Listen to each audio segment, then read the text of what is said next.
Stephen, I wanted to start with you first. You did such a brilliant job with this script. It feels so lived in and poetic, and it was a chance encounter that led you to go on that road trip in the summer of 2011 to uncover this truth. What was that writing process like, shaping those conversations into a narrative, especially when you're showcasing so many different perspectives? And were there any direct lines lifted from those interviews? Oh, for sure. There's so much that was taken from real life that so first off, like my writing process, especially with the chance encounter in 2011 was with the tow truck driver that, had picked me up when my car broken down and had opened up about his military experience and some of the challenges in his life. That was the seminal moment. But going on the road, I mean, we learned very quickly. Matt Dallas and I were so idealistic. You'd set up a camera and like to get the story. And then you'd realize the moment you shut the camera off, that's when people would really open up to you. And so, much of the first research came from very intimate conversations that were like, that I would journal about. Mm, And that began to like shape the structure and the outline of the story I thought I was going to tell. And over the course of 12 years before we went to camera, the story had changed, a lot because as we got older, as Matt Dallas and I got older in real life, so did our characters. So in the first draft, there was Calvin didn't have a family with kids. mm, And as time went on, it became more important to show what I was still seeing, which was the folks that I had met with in 2011, 2012. I was still friends with years later, and I could see the journey in their own lives and the challenges and the triumphs and so on. So I wanted to reflect that in the story as a living and breathing thing, and always be sort of malleable to what that story could look like. So I say this the story informs itself. Over the years, it begins to tell you what it wants to be and what it needs to be. And by the time you get to set, true story, I remember I was sitting in the diner, and the diner scene with Virginia was longer, right? And my character had a bit of a speech in there where he's opening up about a recurring nightmare he has. mm. But at that point in filming, I knew we didn't need that. It was beautifully written. I was so proud that like, oh, this could be so good. But I knew even for time, I'm like, the reason why we're in this diner is because it's a courting ritual. He wants to know more about her, Yeah. and she knows if he leaves that diner, he might, that could be it forever, right? So there's so much at stake. And knowing that as the writer, I was able to be, you know, very judicious in my cuts. And I sat right there at the counter of the diner and I cut out. And I remember Matt Dallas being over my shoulder and being like, "You're gonna cut that?"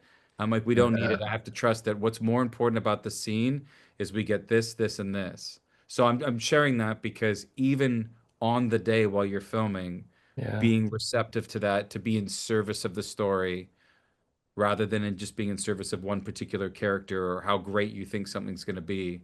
But, and then of course being surrounded by incredible actors. There's so many incredible performances in this film and so many moments that I think are going to stay with audiences and start really necessary conversations and that healing process. And then Vondie, there's this beautiful sentiment in the film that really stuck with me that sometimes you have to fall apart to find yourself again. And your character has suffered so much loss, and you feel that emotional weight throughout the film, especially midway through when he opens up to Calvin. As an actor, how did you create that space to explore that vulnerability? And did playing and embodying this role lead you to discover anything new about yourself along the way? Um, well, it was wonderful playing this role because it was a journey that I really felt was going to be impactful, and it was something I hadn't really played. I hadn't really played this kind of person with this much loss and this much pain, really. Uh, and so I don't get these roles that often. So it was really a pleasure to be able to dive in and reflect and pay homage to people that I knew Mm, growing up, people that were friends of mine that went to war, didn't come back, people that came back damaged. Uh, and ultimately, as I've said before, not without a ticker tape parade, without being embraced as heroes. Um, yeah.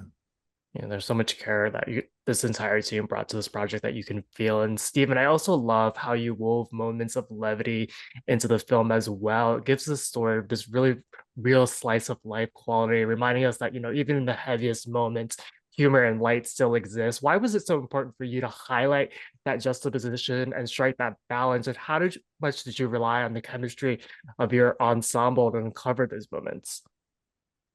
That's a really great question, and I'll tell you, 3 months into the journey in 2011, a Gold Star mother, Boniva Jakay, who appears in the film, had invited me to a Gold Star family members event at the White House, and it was very sobering. It was very emotional, and we spent the weekend together, going to some of the different veteran memorials that are there. And she just had this wicked sense of humor, oftentimes inappropriate. And we would just laugh like, she's lost her son. It's a very emotional weekend, and there's a lot of weight. And she would find those moments where we would just be in tears laughing because, and I would often like I would marvel at it. And she's like, if you can't find the levity, um, you'll always live in the loss. Mm, And I respected the heck out of that because I don't know how to do that, right? Like I don't like that level of strength. And so I started to see that like so many of the folks I was that was in the very beginning, and that really shaped my perspective on things because as I got further into it, yeah, it was really important to show that the other side of that coin and the humor, sometimes uncomfortable humor, because isn't life messy?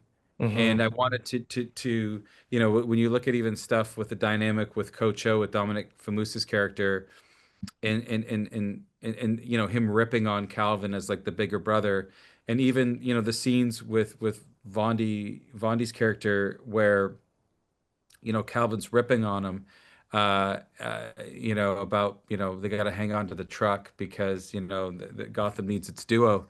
Uh, I thought it was important because it was so much of what I saw, that the people that had been ordinary people in extraordinary circumstances, and yet they could smile through the pain and sometimes even laugh through it.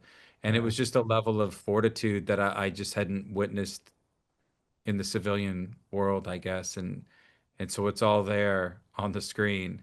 And I think when you have tension, that humor comes out in such a way of not only like a welcome to relief, but in such an organic way because of the subject matter.